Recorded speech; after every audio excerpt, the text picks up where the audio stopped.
everyone, welcome back to Clumsy Cakes. My name's Amy.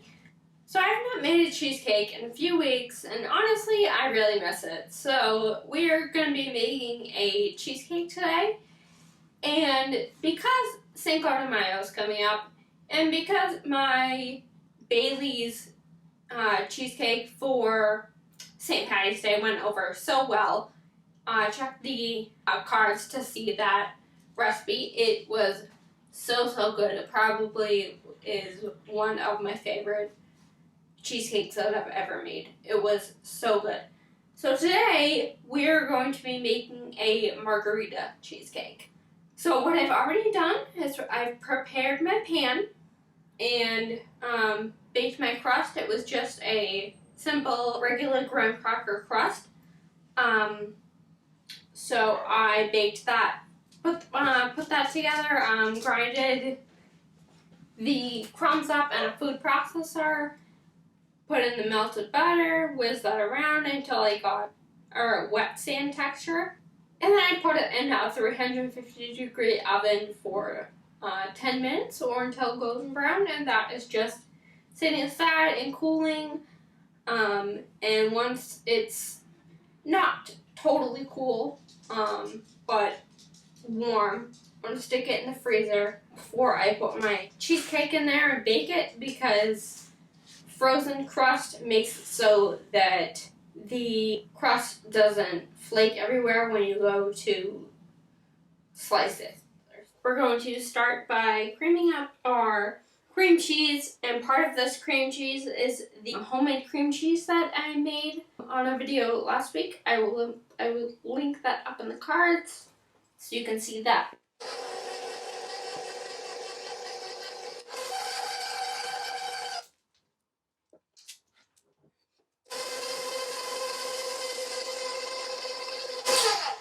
Alright, I'm going to add in my sugar.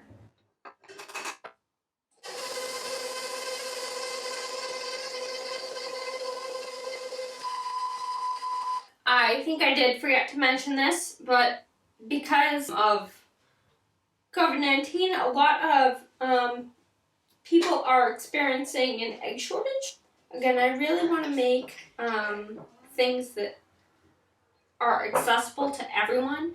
So this is going to be an eggless cheesecake. So we're going to be putting in all the ingredients that we usually do. Instead of eggs, we're going to be adding this can of sweetened condensed milk. So I just put in my Greek yogurt, and we're going to whisk that around.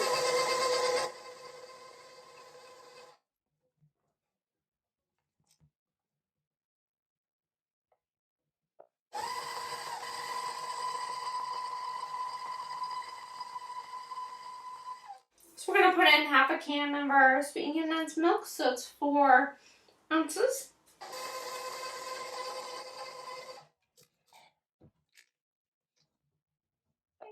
So I'm going to add my margarita mix and my tequila. I added a tablespoon of tequila to this, but it's, as with all of my recipes, it's just a taste. You can absolutely put in 1 teaspoon at a time.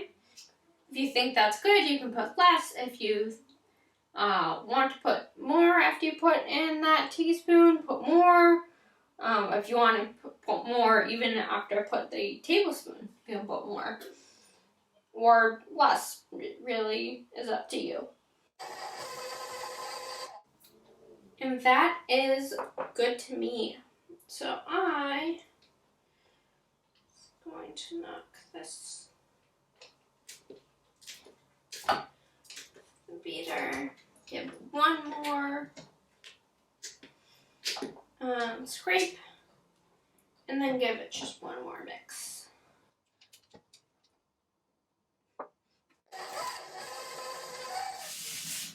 Alright, so I'm just going to pour this in.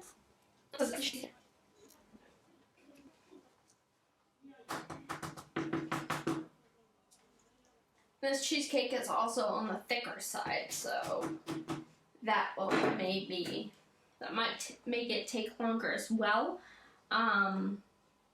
Probably about half an hour to 45 minutes, but we will check it at about, I'm gonna check it at about the half an hour mark and see what we're looking like. So I'm going to put this in the oven and bake it for about 30 to 45 minutes. And then once that's done, I'm going to crack the oven door and leave the cheesecake in there for an additional hour. And shut the oven off, obviously. And then I'm going to cover it and leave it in the fridge overnight to set further. And then we will decorate it. That'll be tomorrow for me, but for you guys, it'll be just about a few seconds. So I'll see you in a minute. Alright, so this cheesecake has been in the fridge overnight to chill. It was actually in the fridge overnight to chill, and then it was in the freezer for a day, just for me to figure out exactly how I wanted this to look aesthetically. And that's actually a pretty good tip. If you're making this on a Wednesday and your party is not until Saturday, go ahead and freeze this for a few days, and then take it out. It takes about half an hour to thaw, and then you're all set. And let's talk about some toppings.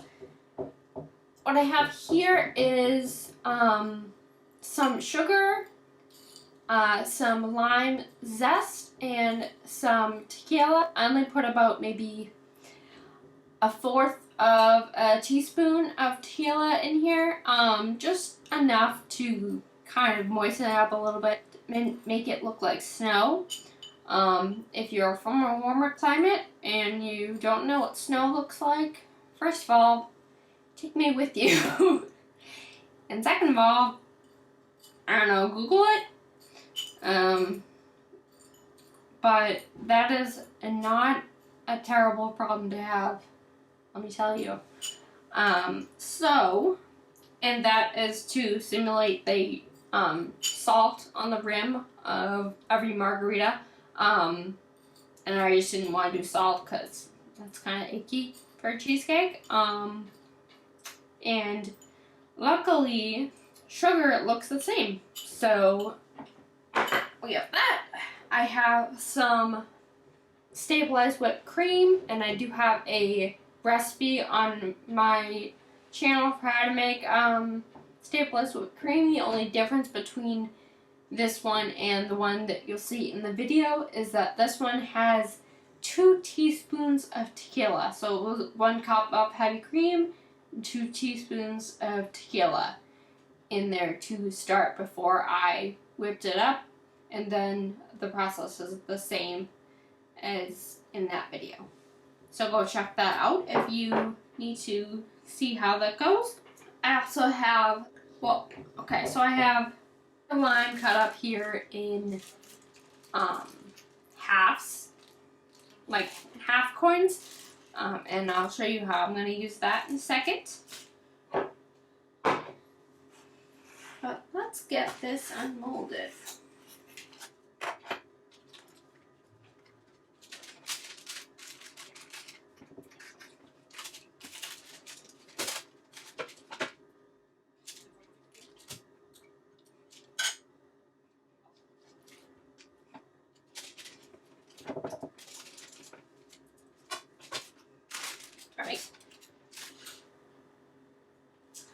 Okay, so we're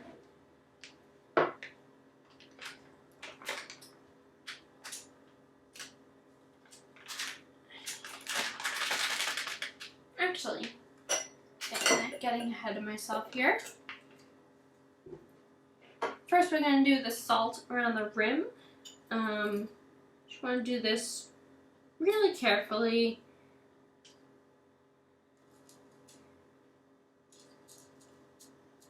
Want to make kind of a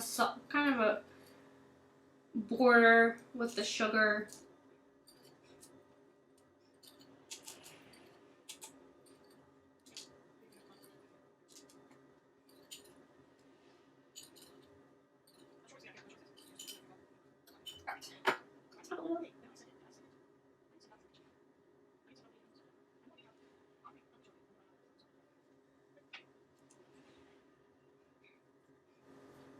Doesn't happen often, but you know, when you're making something and it comes out cooler than you had envisioned, right? Very exciting when that happens. Usually it's the opposite for me. I build something up in my head so much that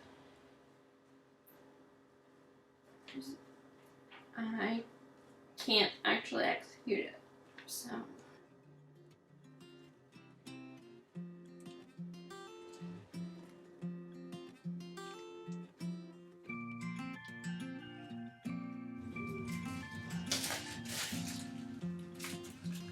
Open up these.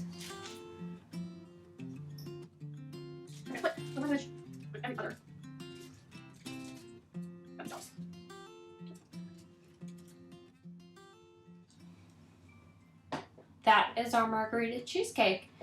So if you guys enjoyed this video and you've learned something, please give it a like down below. And also while you're down there, leave me a comment for what you would like to see next. Subscribe to the channel if you'd like to learn more things, make more messes, and make some absolutely delicious desserts with me. I hope you have an amazing Cinco de Mayo, and I'll see you guys next time. Bye!